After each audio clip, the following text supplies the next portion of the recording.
रूस के राष्ट्रपति व्लादिमीर पुतिन गुरुवार शाम अपने 27 घंटे के विशेष दौरे पर दिल्ली पहुंचे, जहां प्रधानमंत्री नरेंद्र मोदी ने प्रोटोकॉल तोड़कर पालम एयरपोर्ट पर स्वयं जाकर उनका स्वागत किया।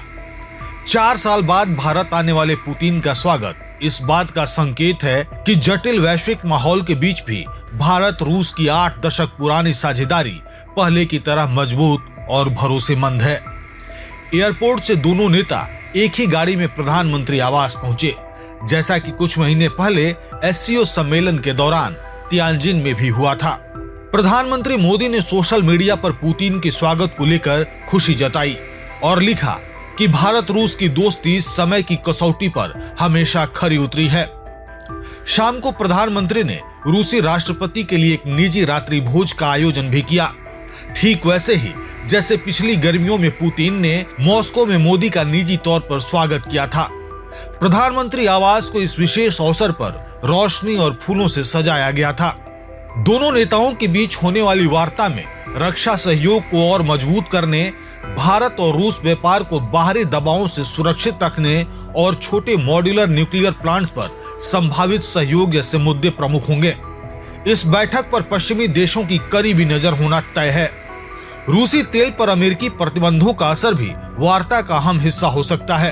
क्रेमलिन के प्रवक्ता दिमित्री पेस्कोव ने संकेत दिया कि अमेरिकी दबाव की वजह से भारत की रूसी तेल खरीद कुछ समय के लिए कम हो सकती है। हालांकि रूस आपूर्ति बनाए रखने और छूट देने जैसे विकल्पों पर काम कर रहा है। व्यापार संतुलन भारत के लिए चिंता का विषय है, क्योंकि भारत हर साल रूस से करीब 65 अरब डॉलर का सामान और सेवाएं खरीदता है, जबकि रूस भारत से केवल 5 अरब डॉलर के आसपास आयात करता है। फार्मा, एग्रीकल्चर, खाद्य उत्पादों और उपभोक्ता वस्तुओं के निर्यात में बढ़ोतरी की चर्चा इस असंतुलन को कम करने की दिशा में महत्वपूर्ण मानी जा रही है। फर्टिलाइजर क्षेत्र में भी सहयोग बढ़ाने और यूरेशियन आर्थिक संघ के साथ मुक्त व्यापार समझौते पर भी बातचीत हो सकती है। S-400 के साथ साथ भारत के संभावित 5th जनरेशन फाइटर जेट अधिग्रहण पर भी महत्वपूर्ण चर्चा की उम्मीद है। पेस्कोव ने संकेत दिया कि रूस भारत को Su-57 फाइटर जेट उपलब्ध कराने की संभावना पर बात कर सकता है।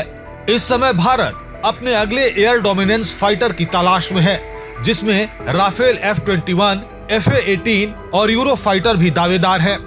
वर्ष 2018 में भारत ने रूस से S-400 की 5 यूनिट खरीदने का 5 अरब डॉलर का समझौता किया था, जिसे लेकर अमेरिका ने काटसा प्रतिबंधों की चेतावनी दी थी।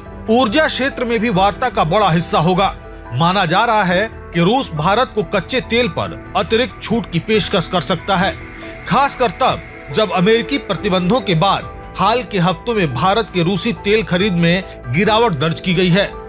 इस दौरे का उद्देश्य पुराने विश्वास को नए वैश्विक समीकरणों में दोबारा मजबूत करना है, और यह दौरा सिर्फ द्विपक्षीय रिश्तों का ही नहीं, बल्कि दुनिया को दिए जा रहे एक बड़े संदेश का भी प्रतीक है।